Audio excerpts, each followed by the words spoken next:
Gracias, Omar. El gusto es mío y gracias de nuevo a Proyecto y a Jorge por la atenta invitación a poder compartir más conocimientos vía este webinar. Voy a compartir mi pantalla. Gracias, Conrado. También aprovecho para saludar a Jorge, que también nos acompaña ahí tras bambalinas. Hola, ¿qué tal? Buenas tardes a todos, buenas noches. Conrado, como siempre, es un placer poder tenerte aquí con nosotros y dialogar contigo en este espacio. Ahí te mando la factura.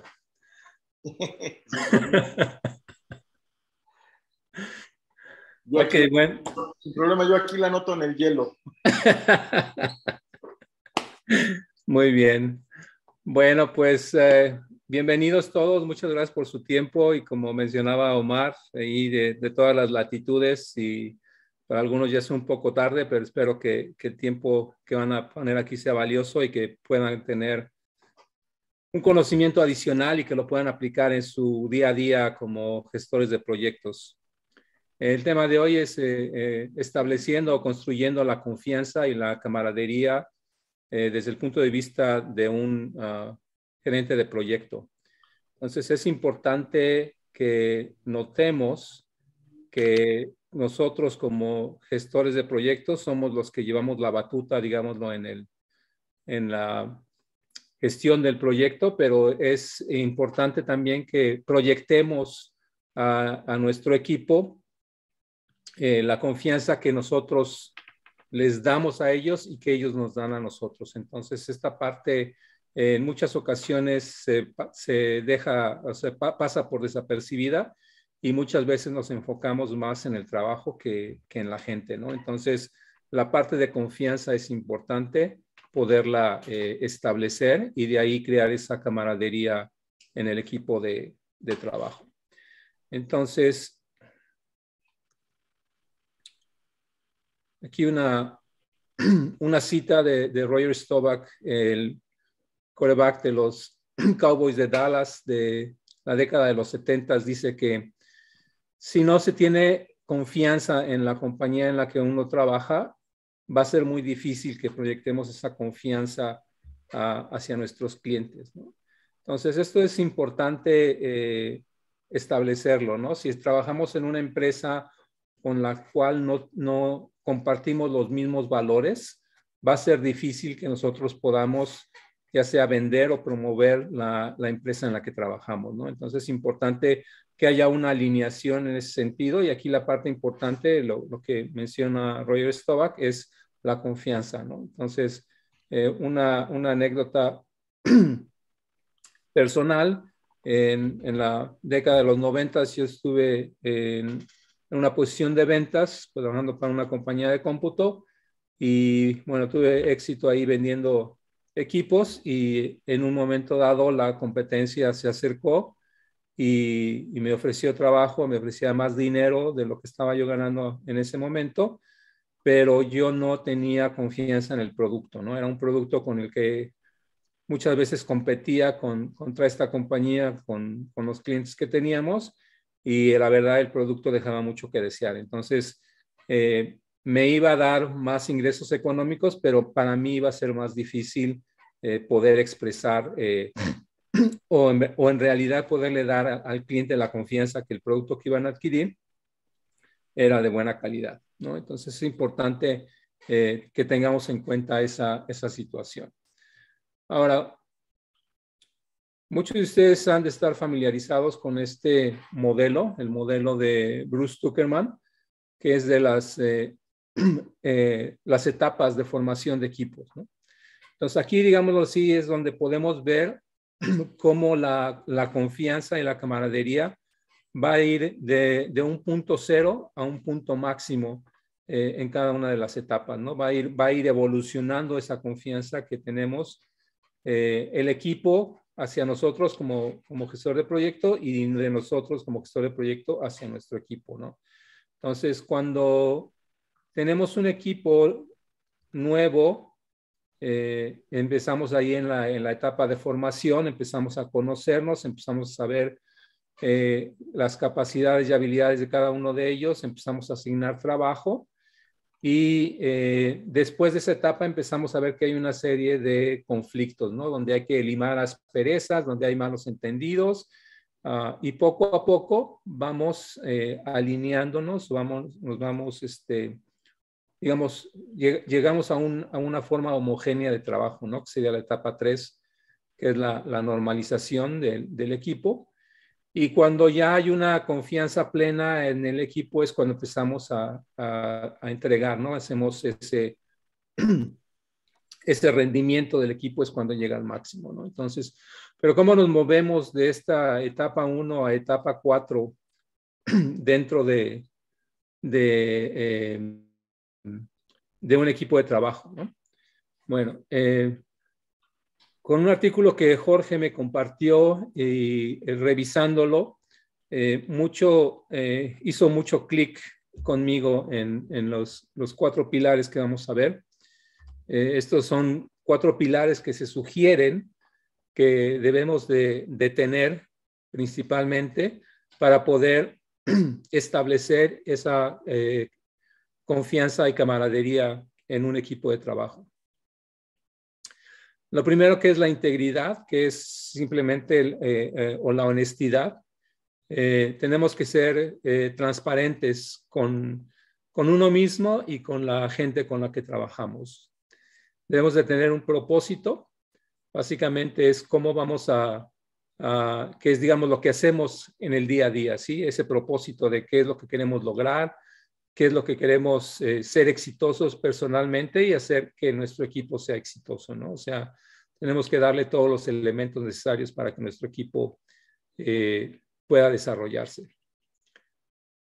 Otro pilar es la capacidad o las habilidades, donde aquí cada uno de nosotros tenemos cierta experiencia, tenemos cierta formación universitaria, tenemos cierta certificaciones, etcétera, ¿no? Entonces aquí es donde vamos a hacer toda esa conjunción de todos esos elementos para que la gente crea en nosotros y nosotros podamos creer en la gente. Y al final, parte de la creación de la confianza son los resultados, ¿no? En los resultados, básicamente, a nadie le gusta trabajar con alguien que no produce resultados. O sea, es siempre importante que si tenemos una carrera en la gestión de proyectos, bueno, pues tenemos que resaltar todos esos resultados que hemos producido, ¿no? Bueno, analicemos cada uno de estos 4 pilares. La honestidad. Aquí Bob Marley nos dice que la honestidad, la grandeza de una persona no se basa en su poder económico, sino se basa en su honestidad y en la habilidad de impactar a otros positivamente, ¿no? Entonces es una función que nosotros como gestores de proyectos tenemos que hacer con nuestro equipo, ¿no? Es realmente impactar positivamente a nuestro equipo. ¿Y cómo lo vamos a lograr? Primero, esto es como de 2 sentidos, ¿no? O sea, la integridad personal y la integridad del equipo. Entonces, tenemos que pensar primero personalmente, autoanalizarnos e identificar cuáles son los valores que nos mueven, ¿no? ¿Cuál es si es la generosidad, la sinceridad, la amabilidad, la rectitud, la justicia, la humildad, que yo creo que es uno de los más importantes cuando se es honesto, la humildad. En la humildad tenemos que reconocer que cometemos errores y tenemos que reconocer que hay cosas que no vamos a saber, ¿no? Entonces es importante que cuando nos estemos presentando hacia el equipo, si hay algo que no sabemos, lo digamos, ¿no? O si alguna vez cometimos un error, también lo reconozcamos, ¿no? Entonces, y eso es para los 2 lados, ¿no? Entonces, cuando uno empieza a actuar de esa manera, digamos que lo empieza a transmitir al equipo de trabajo, ¿no? La credibilidad. Cuando trabajaba en DHL, mi jefe siempre le decía a sus colegas, él era el CIO de la región de Américas, siempre le decía Conrado walks the walk and talk the talk. O sea que los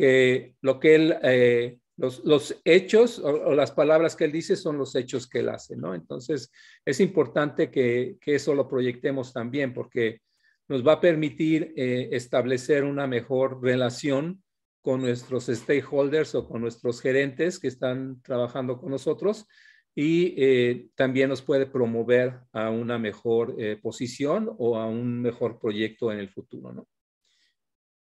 Y la última parte de la honestidad es el compromiso, ¿no? Aquí el compromiso básicamente es que tenemos reglas que son irrompibles, o valores que son irrompibles, y eso es lo que tenemos que enfocarnos, ¿no? Simple y sencillamente no salirnos de ese marco de referencia que nos dan nuestros valores, ¿no? Y aquí otra anécdota que quiero compartir con ustedes es un amigo y también profesional en proyectos me comentaba alguna vez que en la época navideña él iba caminando con su familia y con su cuñado en la calle, y era, bueno, toda la gente andaba haciendo compras y las calles estaban muy llenas de gente, etcétera.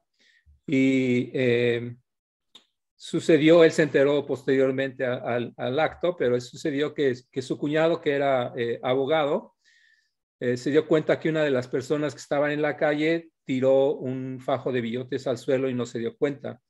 Entonces este individuo se dio cuenta, dejó que la familia siguiera caminando y hizo como que se estaba amarrando los zapatos y recogió el dinero y no dijo nada, ¿no? Hasta que llegaron a la casa y les comentó su gracia, ¿no? O sea, dijo, bueno, ¿saben qué? O sea, qué suerte tengo, simple y sencillamente la mejor Navidad, el mejor regalo de Navidad que alguien me pudo haber dado. Vi que una persona tiró el dinero y yo me di cuenta y lo recogí y bueno, ya tengo más dinero, ¿no? Entonces, ahí era algo que estaba siendo beneficioso para él, pero estaba impactando a otras personas de manera negativa, ¿no? Y aquí, digámoslo así, que si era una persona que en el área de abogacía, donde tiene que regirse por toda la parte de justicia y reglas, y ahora sí que persiguen a los malhechores, etcétera, entonces no estaba haciendo la alineación con su profesión, ¿no? Entonces tenemos que hacer los hechos, no palabras, ¿no? Simple y sencillamente demostrar que con lo que hacemos, con el trabajo que hacemos, tenemos esa integridad. ¿Alguien tenía una pregunta? Ok. Bueno, continuando con el siguiente, es el propósito. Este pilar es muy importante porque aquí es donde nosotros como gestores de proyectos tenemos que enganchar a nuestro equipo, ¿sí? Dice aquí que la intención crea nuestra realidad. Entonces aquí es realmente donde podemos decirles al equipo qué es lo que queremos lograr, ¿no? O sea, cuál es la forma en la que vamos a trabajar, qué es lo que va a impactar, ¿no? Y entonces el propósito es lo que hacemos, ¿no? ¿Qué hacemos? Hacemos la gestión, hacemos el análisis, hacemos la integración con el equipo del negocio, de la empresa donde trabajamos, etcétera, ¿no? Entonces eso lo tenemos que, digamos, hacer una lista de todo lo que hacemos, y eso también asociarlo con la parte de honestidad, ¿no? O sea, si vamos a hacer un proyecto, bueno, pues que todas las acciones que hacemos en este proyecto estén interlazadas con la parte de integridad, ¿no? O sea, que nadie nos llegue a sobornar o si alguien nos llega con una intención de sobornarnos, o sea, evitar todo ese tipo de cosas o alguna otra acción que no es legal o permitida dentro de la empresa, ¿no? O sea, por ejemplo, a lo mejor compartir secretos de negocios con personas que son ajenas a la organización, ¿no? Entonces, identificar todo este tipo de actividades que hacemos como gestores de proyectos y como equipo, ¿no? Entonces, tener esa lista de elementos que que van a conformar el propósito de nuestra función. Algo súper importante es que nos preocupemos por la gente, ¿no? Y aquí es donde mucho se habla de la inteligencia emocional, y es donde en realidad vamos a tener ese mayor acercamiento con la gente, ¿no? O sea, entender que todo el mundo tiene días buenos y malos y que eso va a impactar nuestro rendimiento en el proyecto. Entonces, antes de regañar o de cuestionar de manera, como impertinente, digámoslo así, preguntar qué es lo que pasa, ¿no? Identificar cuáles son los elementos por los que esta persona está pasando para poder relacionarlo con el trabajo que está haciendo. Es importante que entendamos el funcionamiento de cada persona y cómo podemos ayudarlos, ¿no? Aquí es donde entra esa parte de liderazgo del gerente o del gestor de proyectos. Y dentro de nuestro propósito, bueno, pues tenemos que crear un ambiente seguro. Este ambiente seguro es importante que la gente sepa que le brindemos la oportunidad de equivocarse, ¿no? Y si hay esas equivocaciones, vamos a tener ese ambiente seguro de decir, ok, te equivocaste, pero ¿qué fue lo que aprendiste? O crear un ambiente seguro, por ejemplo, para la toma de decisiones, ¿no? Actualmente muchas empresas o organizaciones, y a lo mejor ustedes están en ese proceso, se están moviendo de metodologías waterfall a metodologías ágiles, ¿no? Y es un cambio drástico, donde en ágil tienes que ser tú autosuficiente, tienes que ser tú autogestionable, y mucha gente pues no está acostumbrada a eso, ¿no? Entonces, cuando le dices, sí, entonces, ¿cómo harías esta codificación o cómo harías esta integración? Y mucha gente va a decir, pues no sé, o sea, dime tú cómo quieres que la haga, ¿no? Entonces, aquí es donde esa parte es donde tenemos que empezar a desarrollar más las habilidades de nuestro equipo, y esto se va a lograr satisfactoriamente creando un ambiente seguro, ¿no? Entonces, donde establecemos las reglas de qué es ese ambiente seguro, digamos, si te vas a equivocar es 1 o 2 veces para poderlo manejar, o si vas a tomar decisiones, qué tipo de decisiones se van a dar. Y aquí podemos integrar todo ese tipo de elementos en el ambiente seguro paulatinamente, ¿no? No vamos a dejar a pedirle a alguien que haga una decisión, que tome una decisión que va a afectar el proyecto, sino poco a poco irlos involucrando en este proceso, ¿no? Lo que nos lleva, cuando estamos creando ese tipo de ambiente seguro, a la parte de capacidad o habilidad, ¿no? Entonces, aquí Warren Bennis nos dice que el liderazgo es la habilidad de traducir la visión en realidad. Y esto es importante porque en muchas ocasiones nosotros tenemos más información de lo que es el proyecto, y muchas veces nuestro equipo de trabajo digamos, se mete mucho en el trabajo específico, ¿no?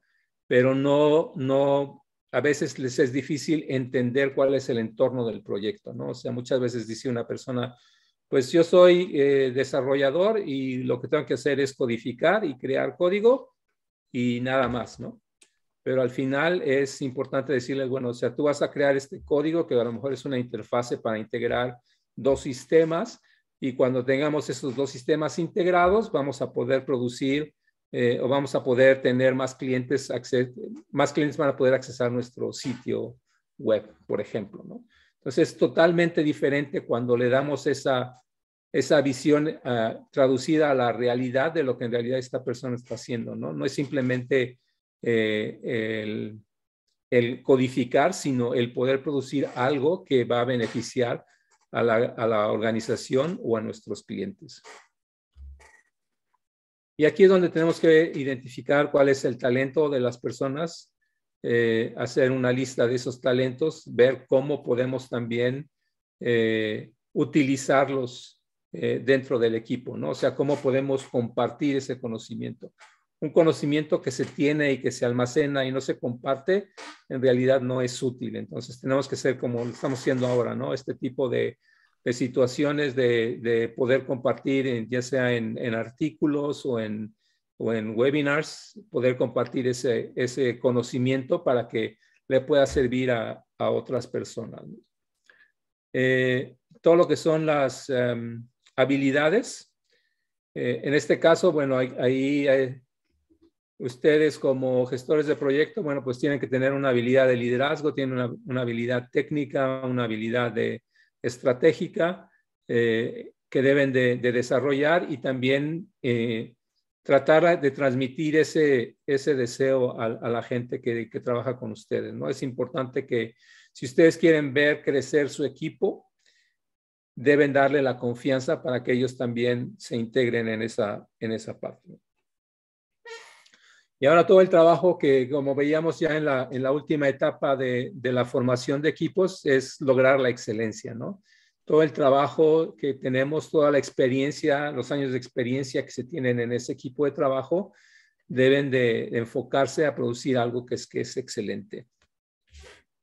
Y esto nos va a llevar a crear un equipo muy fuerte, ¿no? Ahora, aquí es importante que cuando ponemos las cosas en contexto, en capacidad, tenemos que poder decirle a la gente qué es lo que podemos y qué es lo que no podemos hacer, ¿no? Entonces, si por ejemplo hay una pequeña historia de que está una persona en un hospital y llega la doctora y le dice, ya sé cuál es su malestar, tenemos que operarla, pero pues es la primera vez que voy a operar y en realidad no sé qué es lo que tengo que operar, ¿no? Entonces ahí simple y sencillamente ustedes no van a tener confianza en esa persona para que les dé el tratamiento específico, ¿no? Entonces es importante que tengamos ese entendimiento de cómo lo vamos a ir también posicionando a nuestro equipo para que ellos vayan teniendo esas habilidades, desarrollando esas habilidades en el trabajo que hacen, ¿no?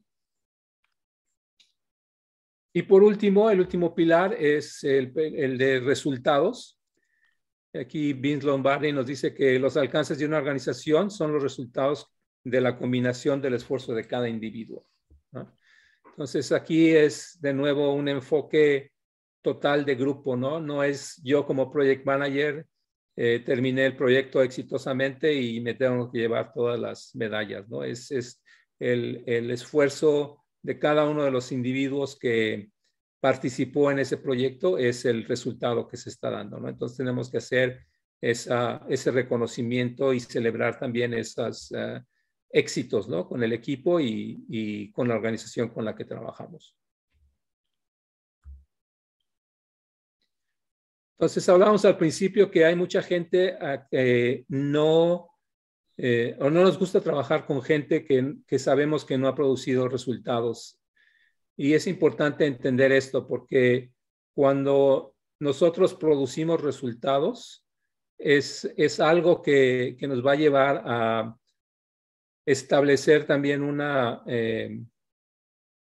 relación más, digamos, más íntima con la persona que estamos trabajando, ¿no? El aprender de esta persona cómo ha logrado esos resultados, ¿no? Y aquí es importante resaltar que la evaluación de un gestor o de un equipo va a estar basado primero en los resultados que alcanzaron antes, sus resultados pasados, los resultados que están produciendo actualmente y los resultados que pueden producir en el futuro, ¿no? Muchas veces ustedes a lo mejor hayan escuchado o acá en Estados Unidos hablan de been there, done that, ¿no? Así como que sí, ya pasé por esa experiencia y pues, sí, lo puedo hacer, ¿no? Entonces, no es simplemente esa situación, ¿no? Hay una cita por ahí que dice que lo que me hizo exitoso en el pasado no me va a ser exitoso en el futuro, ¿no? Porque son cosas que el contexto cambia, la tecnología cambia, metodologías nuevas, perdón. Entonces tenemos que estar, tenemos que ser me fue la palabra. Tenemos que ser, cuando hablamos de nuestros resultados pasados, ¿no? Tenemos que ser precavidos en cómo lo vamos a presentar, ¿no? Tenemos que decir, bueno, sí, esto yo lo hice, estas fueron las condiciones, esto fue lo que aprendí, y de ahí esto es lo que puedo yo trasladar. La experiencia que adquirí ahí es la que puedo trasladar a este proyecto, ¿no? Entonces, eso nos va a producir los resultados actuales. Y para resultados futuros, bueno, pues es importante que hablemos de lo nuevo que estamos, o si vemos que hay proyectos dentro de la organización que pueden ser interesantes, poder establecer o hacer ese inventario de habilidades que tenemos para poder lograr los resultados en el futuro, ¿no? Entonces, al final, estos 4 pilares, la honestidad, el propósito, las habilidades y los resultados, es lo que nos van a permitir como gestor de proyecto poder proyectar la confianza, construir la confianza y camaradería con nuestro equipo, y al mismo tiempo, cuando nosotros invitamos al equipo a que exploren estos 4 pilares, puedan tener esa misma percepción, y ahí es cuando vamos a lograr todo esas etapas o esas fases de formación de equipo que puedan moverse más rápidamente, ¿no? Entonces, ya cuando llegamos a esa normalización es porque ya entendemos, ya tenemos un entorno, digamos, común en lo que queremos alcanzar, en nuestras metas son compartidas, y ya después empezamos a hacer el rendimiento específico, ¿no? Y es donde llegamos a lograr la excelencia de trabajo. Y bueno, para cerrar, una cita de Colin Powell dice que no hay secretos de éxito, es el resultado de la preparación, del trabajo arduo y del aprendizaje de las fallas, ¿no? De los errores. Entonces, una situación que en muchas ocasiones tenemos, que digamos que es lo que nos abre la puerta para empezar a crear confianza. Si alguno de ustedes ha estado en búsqueda de trabajo recientemente, pues es su currículum vitae o su resumen, ¿no? O sea, ahí ustedes ponen, integran ahí lo que es estos 4 pilares, ¿no? Lo que puede ser el propósito, es qué es lo que hago, cuál es mi función dentro de una organización, ¿no? Y después, de manera honesta, describen todos sus pasados, su historial de trabajo, ¿no? Y cuáles son los logros que han hecho, ¿no? Todos esos resultados que han logrado. Y la parte de habilidades, ¿no? O sea, su formación universitaria, sus certificaciones, etcétera.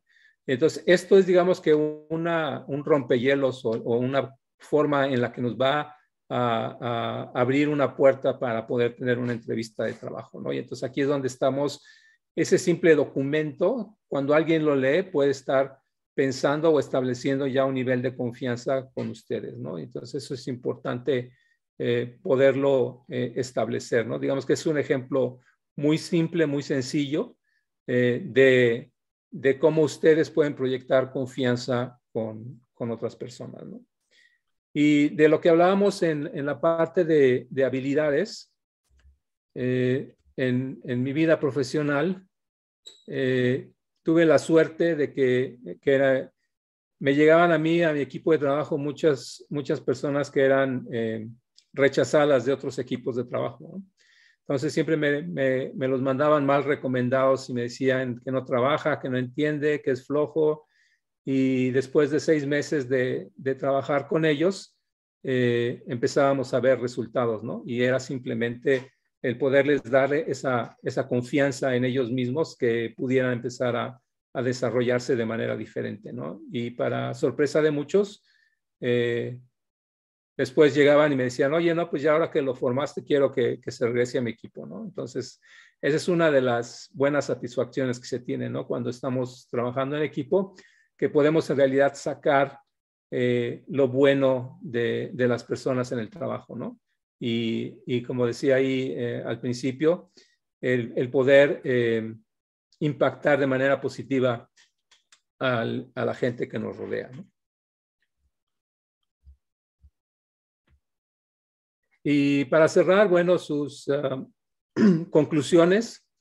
Primero hagan como decía mi jefe, ¿no? O sea, walk the walk and talk the talk. O sea, lo que ustedes dicen, demuéstrenlo, ¿sí? No hay una cita en latín que dice facta non verba. Es hechos, no palabras, ¿no? Entonces, es algo importante que tenemos que hacer para poder proyectar y adquirir y construir la confianza que nos deben de tener, ¿no? Definir cuál es su propósito, o sea, cuál es el trabajo que ustedes quieren hacer, cómo lo quieren hacer, en qué áreas se quieren desarrollar, ¿no? Y en base a eso, alinearlo con sus valores personales para poder desarrollar una mejor y construir una mejor confianza. Y es importante que no es un trabajo antes del proyecto o después del proyecto, es un trabajo del día a día, ¿sí? Y ese día a día, en un momento se puede ganar o perder la confianza de una persona, ¿no? Entonces es importante que trabajemos con el equipo para poder construir y establecer esa confianza con ellos todos los días. Eso sería todo por mi parte. No sé si ya hay algunas preguntas Sí, Conrado. Bueno, primero agradecerte por esta presentación. Y sí, ya tenemos algunas preguntas. Nos dejó por aquí José Luis Arce. ¿Qué enfoque recomiendas tomar cuando estamos en una organización que está reduciendo drásticamente su personal y el equipo de trabajo no tiene garantizado su puesto? Bueno, ahí básicamente no vas a cubrir nada de lo que está sucediendo en la organización, ¿no? O sea, igualmente puedes ser tú mismo el que está en la cuerda floja, ¿no? Lo importante es la parte de regirse por los valores, ¿no? O sea, que tenemos, que hemos establecido, esa parte de la honestidad de que hablábamos.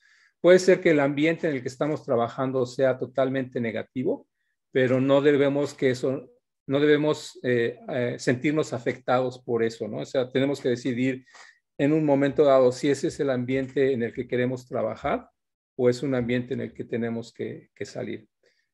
No podemos darle garantías a nuestro equipo de que vamos a seguir trabajando en el proyecto o en la misma organización, porque no tenemos la garantía de la organización, ¿no? Y es lo que, como la cita que daba Roger Staubach, ¿no? Si no tienes confianza en la organización en la que trabajas, pues mucho menos vas a poder proyectar la confianza a tus clientes, ¿no? Entonces es importante, va a llegar un momento en que tienes que decidir qué es lo que tienes que hacer, ¿no? Porque esto finalmente te va a afectar a ti de manera personal. Fíjate, Conrado, que a mí me gustaría compartir aquí una experiencia que yo tuve en ese sentido, ¿no? O sea, cuando hay recortes en la organización, yo lo que he encontrado es que la mejor forma de manejar esa situación es enfrentando la verdad, ¿no? Diciendo la verdad, ¿no? Las condiciones en las que está la empresa, las medidas que se están tomando, y pues que la gente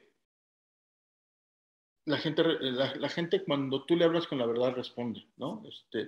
Y cierta vez a mí me tocaba anunciar una serie de recortes en una empresa donde trabajé por muchos años, y particularmente con una persona que yo tenía mucha cercanía y que estaba digamos, en la lista.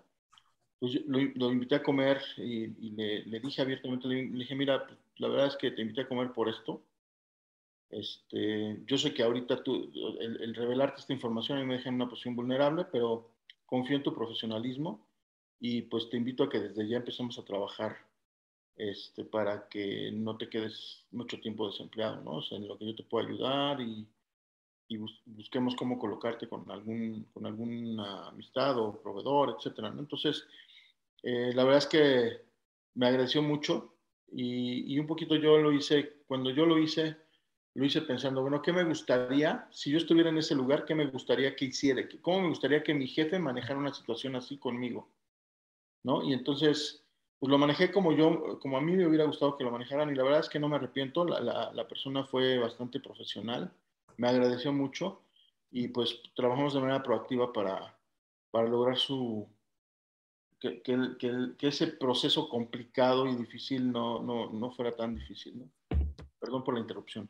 No, está bien, muchas gracias, buena participación. Y era lo que hablábamos, ¿no? O sea, el tener interés por la gente, ¿no? O sea, esa parte de ponerse en los zapatos de otra persona, ¿no? O sea, no estás viviendo la situación tú, pero tratas de entender cómo la otra persona se está sintiendo, ¿no? Y eso es parte de, o sea, si al final sigues trabajando con esta persona o no, lo importante es que impactes de manera positiva a la persona, ¿no?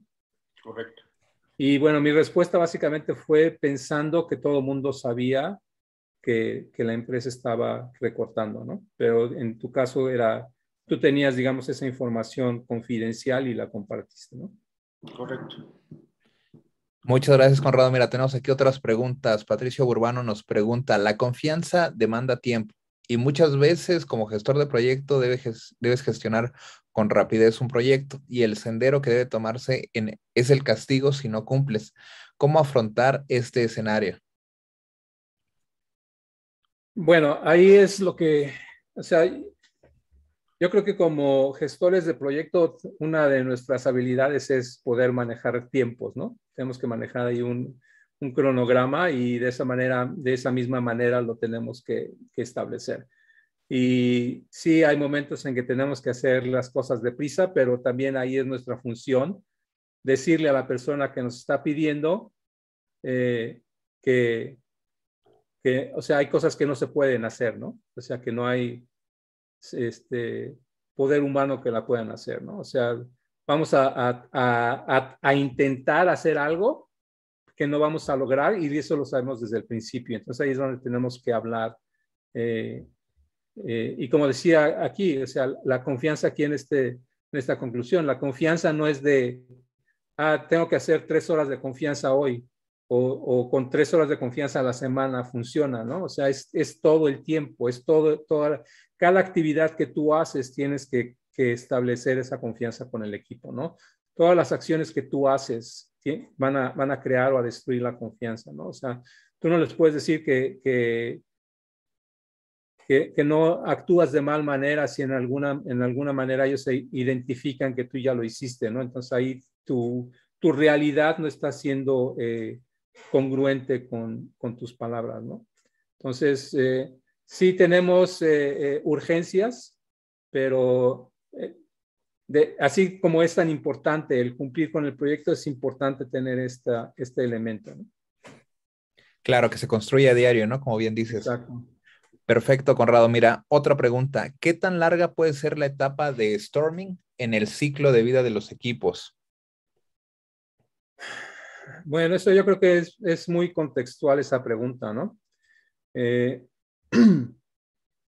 Puede ser que en una ocasión me tocó trabajar en un proyecto con una aerolínea acá en Estados Unidos y yo estaba en medio del conflicto de entre 2 empleados. Yo estaba como consultor y había 2 empleados en la línea aérea que tenían un conflicto.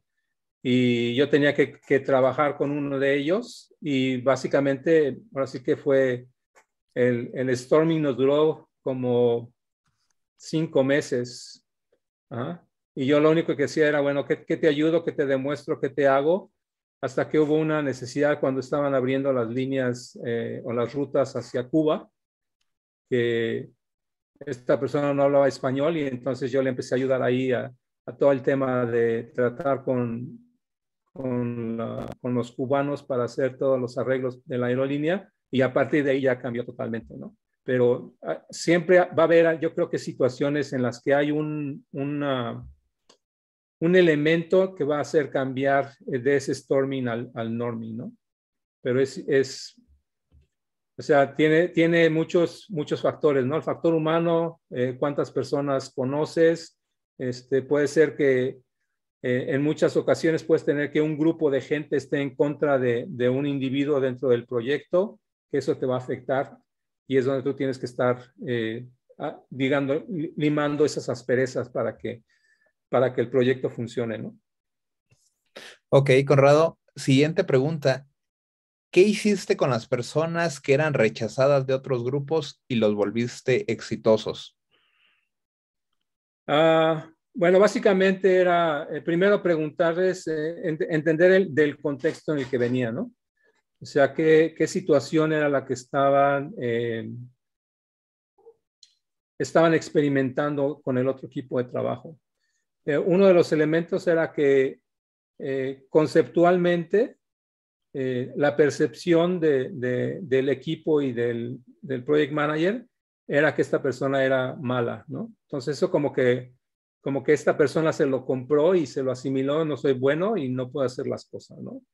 Entonces empezamos a platicar, se le empezaron a asignar tareas de no muy alta dificultad para que esta persona viera, que se demostrara a sí mismo que podía hacer las cosas, ¿no? Y poco a poco se fue agregando más responsabilidad al trabajo que estaba haciendo. De ahí también se empezó a darle reconocimiento por el trabajo que estaba haciendo, ¿no? Entonces esto siempre es importante que podamos reconocer a las personas por el trabajo que están haciendo, celebrar los éxitos que se tienen para que la gente se sienta motivada a hacer el trabajo, ¿no? Y aquí otra anécdota con Jorge, cuando lo conocí en Brasil, yo traía fue en un congreso del PMI, yo traía mi credencial y decía ahí que tenía la certificación de PGMP. Y él y otro de sus amigos me dicen, no, ¿cómo que tienes la certificación de PGMP? Que eso es súper difícil, bla, bla, bla. Eso era, no sé, 2008, 2009. Y yo no le había dado la importancia a esa certificación hasta que Jorge y su amigo me abrieron los ojos, ¿no? O sea, yo dije, para mí era algo que era como que parte de mi trabajo, ¿no? Como que no tenía el nivel de importancia, vamos a decirlo así, que tenía esa certificación en ese momento, ¿no? Entonces es importante que como gestor de proyecto le podamos abrir los ojos a la gente y decirle que eres capaz, ¿no? Y aquí es importante lo que mencionábamos, crear un ambiente seguro, ¿no? O sea, te voy a dar esta tarea y te voy a estar ayudando, te voy a estar supervisando para saber que si tienes algún problema lo podamos resolver entre los dos y posteriormente dejarlo que lo haga solo, ¿no? Entonces, digamos que esa fue la manera en que trabajé con ellos. Ok, Conrado, muchas gracias. Siguiente pregunta, Carlos España nos dice, de acuerdo con los 4 pilares, honestidad, propósito, capacidades y resultados. Ahora, ¿cómo puede un PM tipo PMP, quiero pensar que habla de los project managers tradicionales, hoy en día adaptarse al entorno VUCA y encajar con profesionales ágiles que son muy populares hoy en día por manejar bien la incertidumbre? ¿De qué manera el PMP puede, a través de códigos de ética, procesos y estrategias, adaptarse a estos tiempos nuevos? Bueno, ahí uno de los elementos que tenemos que pensar es las habilidades las tenemos que ir desarrollando día a día, ¿no? O sea, es algo que es constante que tenemos que desarrollar. Ahora, si tenemos una habilidad digamos, como él dice en PMP, en Waterfall, nosotros tenemos ya experiencia de cómo hemos vivido ciertas experiencias en proyectos, ¿no? Cómo hemos atacado ciertos problemas en proyectos. Esas experiencias tenemos que identificarlas y decir, bueno, esta experiencia, ¿cómo la puedo aplicar a un ambiente VUCA, ¿no? O sea, a lo mejor la incertidumbre, ¿cómo manejé incertidumbre en alguno de mis proyectos, ¿no? O sea, a lo mejor tu incertidumbre era de que no te iban a autorizar el presupuesto, o que tu cliente no iba a aceptar tu entregable, o que hubo una situación de un desastre natural y no podías tener los recursos que necesitabas, ¿no? Entonces, ¿cómo en esas situaciones, cómo tú reaccionaste y cómo tú pudiste resolver el problema, ¿no? Entonces, cuando llegas a un nuevo marco de referencia, como podría ser ágil, primero entenderlo, ¿no? Y decir, ok, mira, cuando estamos manejando incertidumbre, esto es lo que tenemos que hacer, ¿no? Entonces, bueno, pero yo tengo 5 o 6 experiencias similares y cómo las puedo trasladar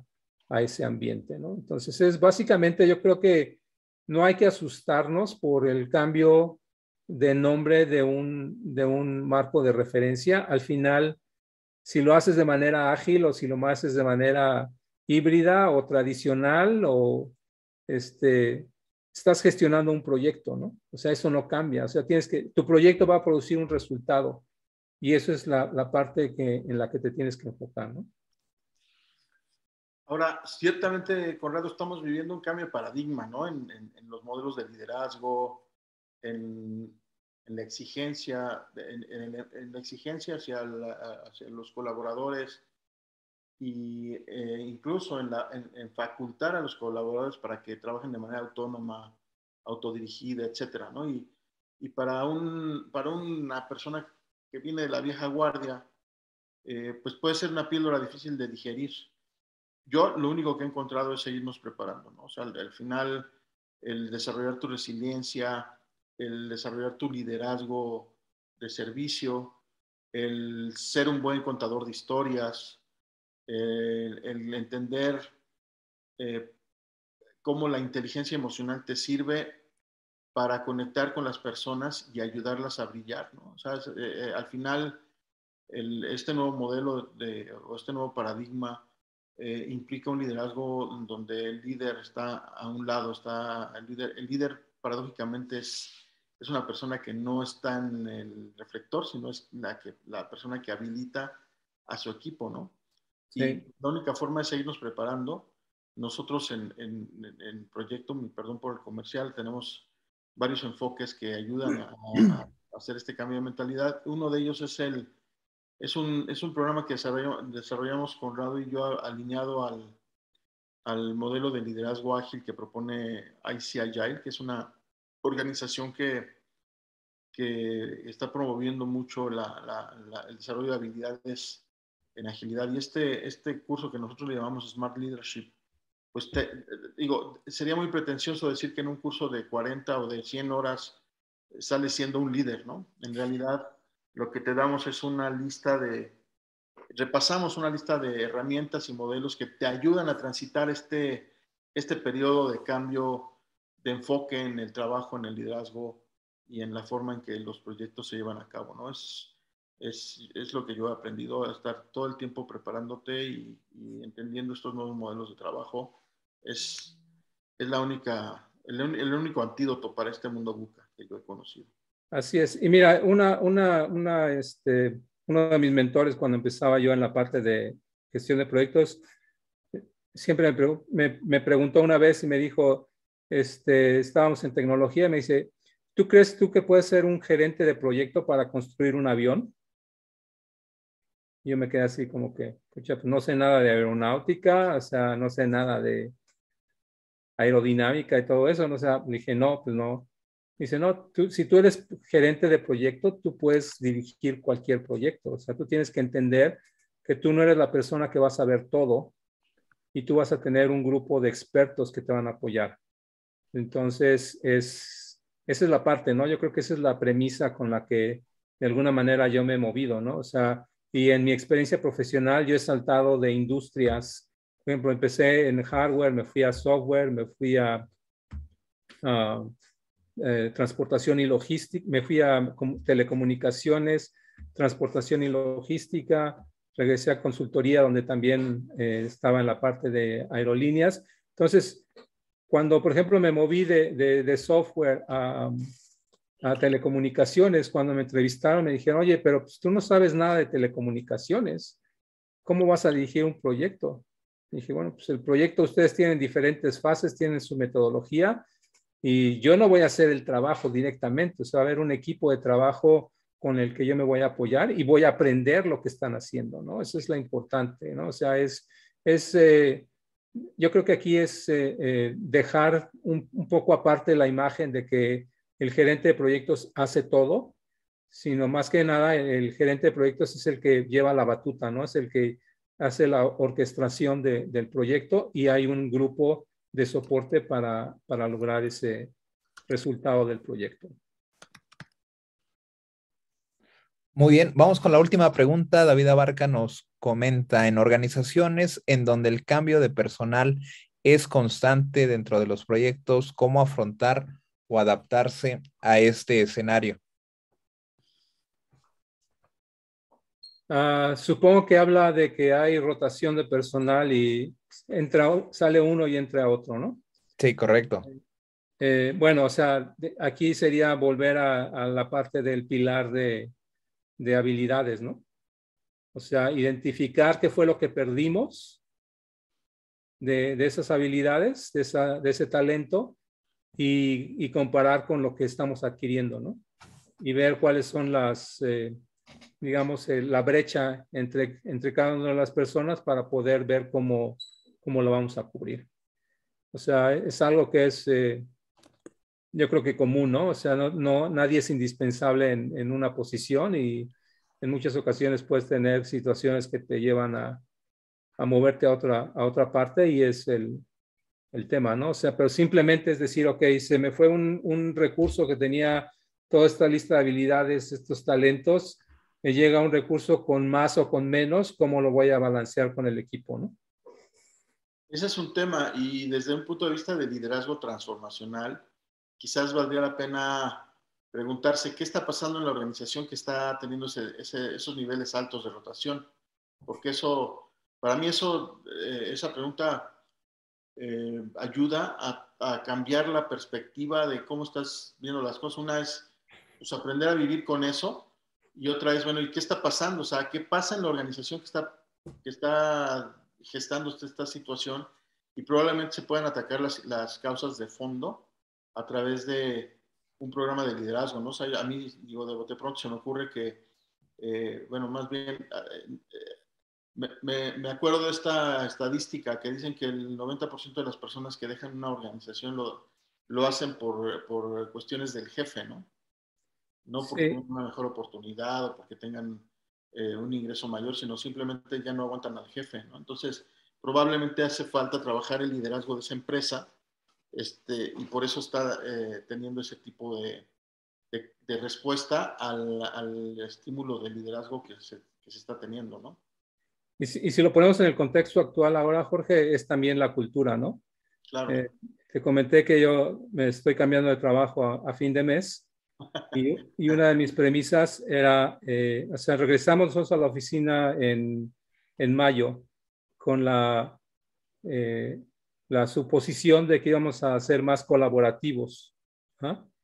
Y lo que resultó era que todo el mundo estaba en la oficina y cuando teníamos una reunión y poníamos una sala de juntas, nadie iba a la sala de juntas, pero todos estaban conectados por Teams.